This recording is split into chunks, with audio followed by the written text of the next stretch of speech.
day, sir. My name is Shiva Sharmananaki Panirselvam and my registration number is 01DKP22F2014. So today I'm going to present about the introduction and the structural system for our presentation. So let's begin with the introduction. In ship construction, the strength and integrity of the hull largely depends on its internal structural systems. These systems are made of webs, frames and transverse members that work together to resist stress from waves, cargo loads, machinery vibrations and dynamic forces. So there are several main structural systems used in the ship.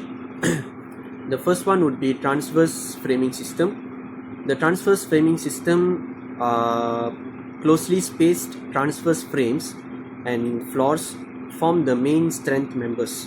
This system provides excellent resistance to transverse stresses and is common in smaller vessels. So the next one would be longitudinal framing systems, where strength is derived from continuous longitudinal members supported by widely spaced transverse webs.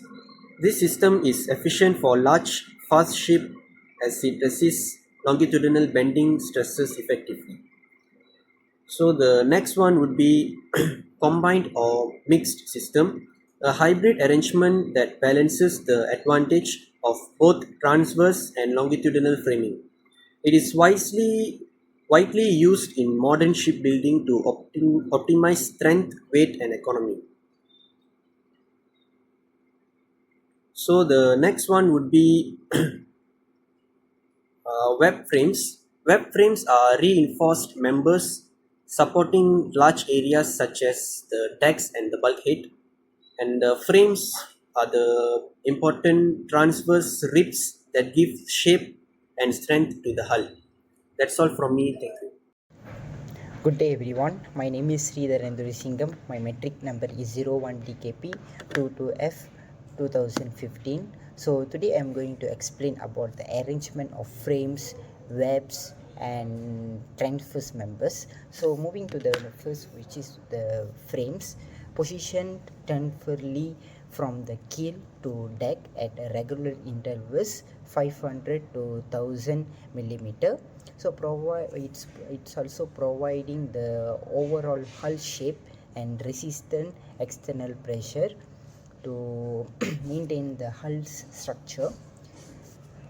And then spacing and size depends on vessel types, service and material. Okay, so moving to the next, which is webs. Webs are vertically thickened plates supporting plating and other stiffeners used at bulkhead, machinery space and areas of high stress. So it's also served to prevent buckling and distribute loads. Okay, on my other hand, there's transverse members, includes floors, deck beams and transverse bulkheads. It's also provide resistance to racking force and maintain cross-sectional integrity.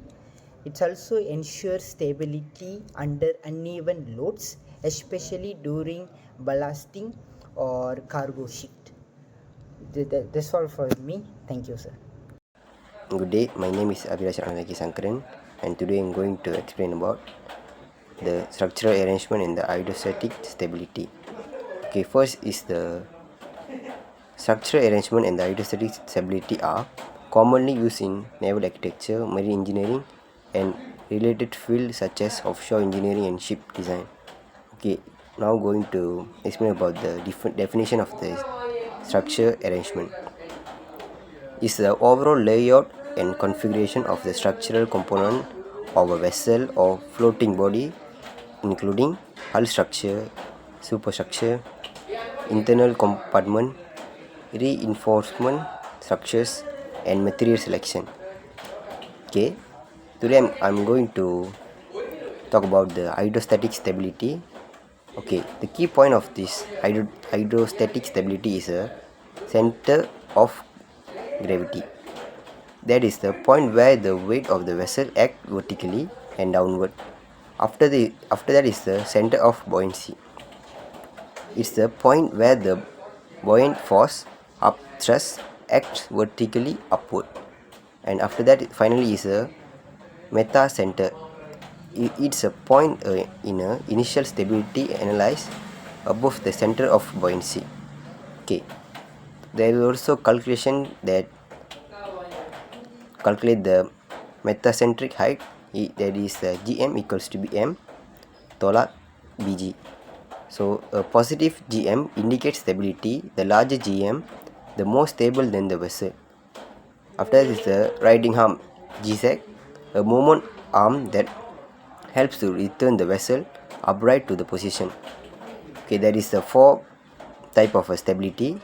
So first one is the initial stability, that is at the small angle of the heel or lean. After that is the overall stability over a full range of angles until capsizing. After that is a positive stability when the righting moment assists capsizing. And finally is a neutral or negative stability when the vessel fails to return the upright. That's all from me. Thank you.